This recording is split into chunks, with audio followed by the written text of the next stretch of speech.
We get things wrong, we mess up, we don't always follow these commands perfectly. But the difference is simple.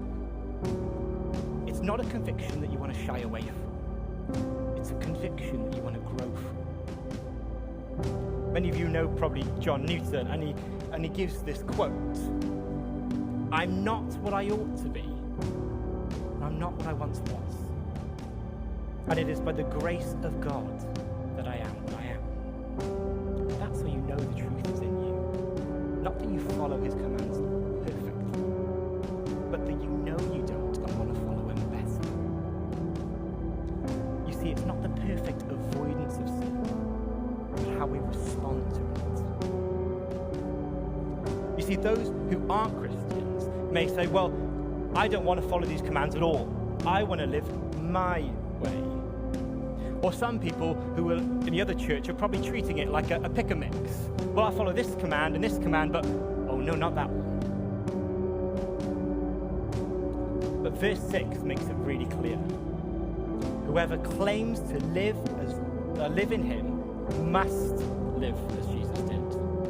John doesn't give the option. It's a statement. Those who claim to live in Jesus must live as Jesus did. True followers of Jesus don't ignore his commands. Although they may fall short, they aim to follow Jesus in their action. And we see the result of keeping those commands in verse 5. But if anyone obeys his word, love for God is truly made complete in them. The result is we're made complete. There's not one single person here today who can actually live up to God's standards and follow all of Jesus' commands. We are not the finished article. But just as Jesus is the perfect example for us to follow, when we listen to him, obey him, we so grow in our maturity and love for others. We live out more like we were designed to be. So when we come across 1 John, and the way we read 1 John, I don't want you to read it that you're lacking assurance, that you're not good enough, and to question your salvation.